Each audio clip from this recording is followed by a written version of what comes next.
ರೈತ ಮತ್ ಬಿಲ್ಲೆಡೆ ಶಾಖ ಬಂದಿರಿ ಅಲ್ಲ ಕೇಳಿದ್ದು ಸರ್, ನಿಮ್ಮ ರಿಪಬ್ಲಿಕ್ ಕನ್ನಡ ವಾಹಿನಿಯಿಂದ ಒಂದೇ ಒಂದು ಮನವಿ ಮಾಡ್ತೀನಿ ಘನ ಸರ್ಕಾರಕ್ಕೆ. ರೈತರ ಜಮೀನಿಗೆ ಅಷ್ಟು ಕೋಟಿ ಕೊಡ್ತೀನಿ ಇಷ್ಟು ಕೋಟಿ ಕೊಡ್ತೀನಿ ಅಂತಾರೆ. ಯಾವ ಕೋಟಿ ತಗೊಂಡು ಏನ್ ಮಾಡ್ತೀರಾ? ನಮ್ಮ ತಾತ ಮುತ್ತಾತನ ಕಾಲದಿಂದ ನಮ್ಮನ್ನು ಪೋಷಣೆ ಮಾಡ್ಕೊಂಡು ಬೆಳೆಸ್ಕೊಂಡ್ ಬಂದಿರ್ತಕ್ಕಂಥ ಆಸ್ತಿಗೆ ಬೆಲೆ ಕಟ್ಟಲಿಕ್ಕೆ ಯಾವ ನನ್ನ ಮಗನ ಕೈಲೂ ಆಗಲ್ಲ. ಯಾಕೆ ಗೊತ್ತಾ, ಇದು ಭಾವನಾತ್ಮಕವಾದ ಜೀವನ. ದುಡ್ಡು ತೊಗೊಳ್ತೀವಿ, ಕಳ್ಕೊಳ್ತೀವಿ, ಬಂಗ್ಲೆ ತೊಗೊಳ್ತೀವಿ, ಕಾರ್ ತೊಗೊಳ್ತೀವಿ, ಕಳ್ಕೊಳ್ತೀವಿ. ಜಮೀನಿದ್ರೆ ನಮ್ಮ ಪರಿವಾರ, ನಮ್ಮ ವಂಶ ಬರ್ತಕ್ಕಂಥ ಒಂದು ಬುನಾದಿ. ಭೂಮಿ ಕೊಡಲ್ಲ. ಸರ್, ನೀವು ಯಾವುದೇ ಪಕ್ಷದ ಕಾರ್ಯಕರ್ತರಲ್ಲ ತಾನೆ? ಬನ್ನಿ ಸರ್, ಏನ್ ನಿಮ್ಮ ಹೆಸರು? ನಮಸ್ಕಾರ, ನಂಜೇಗೌಡ ಅಂತ. ದಯಮಾಡಿ ಬಿಡದಿ ಟೌನ್ಶಿಪ್ ನ ಸ್ಟಾಪ್ ಮಾಡಿ. ಎಲ್ಲ ಸರ್ವ ಪಕ್ಷಗಳು ನಿಮ್ಗೆ ಮೇಕೆದಾಟು ಮಾಡೋದಕ್ಕೆ ಪರ್ಮಿಷನ್ ಕೊಟ್ಟವ್ರೆ. ಎಲ್ಲರೂ ಕರ್ನಾಟಕನೇ ಸಹಕಾರ ಮಾಡ್ತದೆ. ದಯಮಾಡಿ ಆ ಕಡೆ ಗಮನ ಕೊಡಿ.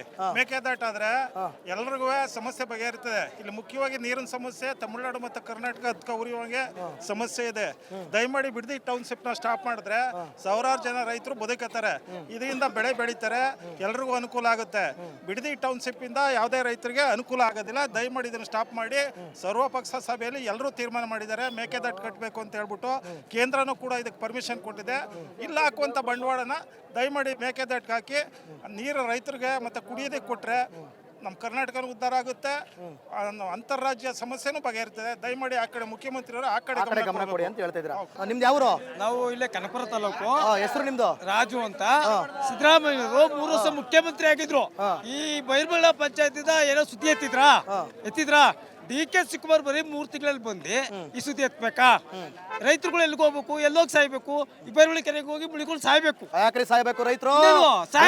ಬೇಕಾದ್ರೆ ಸಾಯ್ಲಿ, ನೀವ್ ಯಾಕ್ರಿ ನೀವು? ಒಂದ್ ನಿಮಿಷ ಇರ್ರಿ. ನಿಮ್ ಹೆಸರೇನಂದ್ರೆ? ರಾಜು ಅಂತ. ಎಷ್ಟು ಎಕರೆ ಇದೆ ಜಮೀನು? ನನ್ಗೆ 5 ಎಕರೆ ಇದೆ. 5 ಎಕರೆ ಜಮೀನಲ್ಲಿ ಕೊನೆ ಪಕ್ಷ ಭತ್ತ ರಾಗಿ ಬೆಳ್ಕೊಂಡು, ಟೊಮೆಟೊ ಬೀನ್ಸ್ ಬೆಳ್ಕೊಂಡು, ಮಸಾಲೆ ಪದಾರ್ಥ ಬೆಳ್ಕೊಂಡು ನೀ ತಿಂದು ಬದುಕ್ಬೋದು. ಆದ್ರೆ ಅವರು ಮಣ್ಣು ತಿನ್ಬೇಕಾಯ್ತದ, ಅವ್ರು ಸಾಯ್ಲಿ ಬಿಡ್ರಿ, ನೀವ್ ಯಾಕ್ರಿ ಸಾಯ್ಬೇಕು? ನಾನು ಫಸ್ಟ್ ಈ ರೈತರು ಬೇಡ ಬಿಡೋಣ, ಕೊನೆ ಪಕ್ಷ ನೀನೇ ತಿಂದು ಬದುಕೋಣ. ಅಲ್ಲಲ್ಲ, ಕೊನೆ ಪಕ್ಷ ಈಗ ಅಲ್ಲ, ಸಾಯೋ ಬದ್ಲು ನೀನೇ ತಿಂದು ಬದುಕೋಣ ಅಂತ ಅಂದೆ ನಾನು. ನಮ್ಮ ಮಾಗಡಿ ಶಾಸಕರು ಇಲ್ಲೆಲ್ಲ ಕೆರೆ ನೀರು ಸರಿ ಇಲ್ಲ, ಕೊಳಚೆ ನೀರು ಶುದ್ಧಿ ಆಗ್ಬೇಕು ಹಂಗೆ ಮಾಡ್ತಾ ಇಲ್ಲ. ಆಯ್ತಾ, ಹೇಳ್ತೀನಿ ಕೇಳಿ. ಈ ನೀರು ನಂಬ್ಕೊಂಡು ಸುಮಾರು ಕನಕಪುರ ತಾಲೂಕರು 1.5 ಲಕ್ಷ ಜನ ರೈತರವ್ರೆ. ನಾಳೆ ದಿನ ಇವ್ರು ಬೈರ್ಮಳೆ ಪಂಚಾಯತಿ, ಕಂಚಿಗಣೆ ಪಂಚಾಯತಿಗೆ ಆದದ್ದು ಪರಿಸ್ಥಿತಿ. ನಮ್ಮ ಕನಕಪುರ ತಾಲೂಕಲ್ಲಿ 5 ಪಂಚಾಯತಿಗೆ ಆದ್ರೆ ಅದಕ್ಕೆ ಹೊಣೆ ಯಾರು? ಅವಾಗ ಅವರೇ ಉತ್ತರ ಕೊಡ್ತಾರ ಬಿಡ್ರಿ ಅಲ್ವಾ?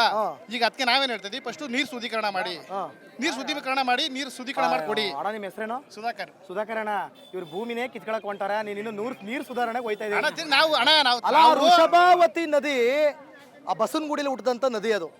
ಅದು ಮುಂಚೆ ಡಾಕ್ಟರ್ ರಾಜ್ಕುಮಾರ್ ಅವರೆಲ್ಲ ಬಂದು ಆ ನದಿಲಿ ಸ್ನಾನ ಮಾಡಿ ಮೈ ಕೈ ತೊಳ್ಕೊಂಡು, ಜೊತೆಗೆ ಅಷ್ಟು ಫ್ರೆಶ್ ಆಗಿದ್ದಂತ ನದಿ ಅದು. ಆಯ್ತಣ್ಣ, ಅದನ್ನೇ ಕ್ಲೀನ್ ಮಾಡಿ. ಈಗ ನೀರ್ ಬಗ್ಗೆ ಯಾಕೆ ಮಾತಾಡ್ಬೇಕು? ಇವ್ರು ಏನಾದ್ರು ಭೂಮಿ ಆಗ್ಲಿ, ಇವ್ರದ್ದು GBIT ಆಗ್ಲಿ, ಏನಾರಲ್ಲಿ ಅದ್ರ ಬಗ್ಗೆ ಹೊಡೆದಾಡ್ಕೊಳ್ಳಿ. ಅವರು ಈ ನೀರ್ ಬಗ್ಗೆ ಯಾಕೆ ಮಾತಾಡ್ಬೇಕು? ನಾವ್ ಅಷ್ಟು ಕೇಳ್ತಾರ, ಈ ನೀರ್ ಬಗ್ಗೆ ಮಾತಾಡ್ಬೇಡ್ರಿ. ಯಾಕಂದ್ರೆ ಈ ನೀರ್ ನಂಬ್ಕೊಂಡು 1.5 ಲಕ್ಷ ಜನ ರೈತರಿದೀವಿ ನಾವು. ಈ ನೀರ್ ಬಗ್ಗೆ ಮಾತಾಡ್ಬೇಡ್ರಿ. ನೀವು ಬೇರೆ ವ್ಯವಹಾರ ಮಾಡ್ಕೊಳ್ಳಿ, ಅದು ನಿಮ್ಗೆ ಬಿಟ್ಟದ್ದು. ನೀವು ಜಮೀನು ಮಾರ್ಕೋತಿರೋ ಇಲ್ಲ ಜಮೀನು ಉಳಿಸ್ಕೋತಿರೋ ನಿಮಗೆ ಬಿಟ್ಟದ್ದು. ಅದು ಅದಕ್ಕೂ ಇದಕ್ಕೂ ಸಂಬಂಧ ಇಲ್ಲ.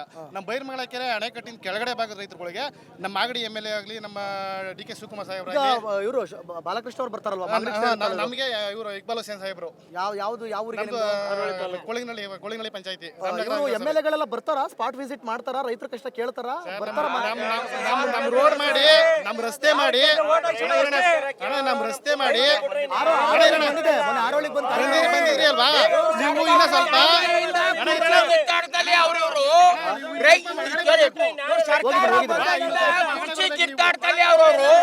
ರೈತರ ಬಗ್ಗೆ, ಶ್ರಮಿಕರ ಬಗ್ಗೆ, ಬಡವರ ಬಗ್ಗೆ ಒಂದಿಷ್ಟು ಕಾಳಜಿ ಇಲ್ಲ ಕಾಂಗ್ರೆಸ್ ಸರ್ಕಾರದವ್ರಿಗೆ.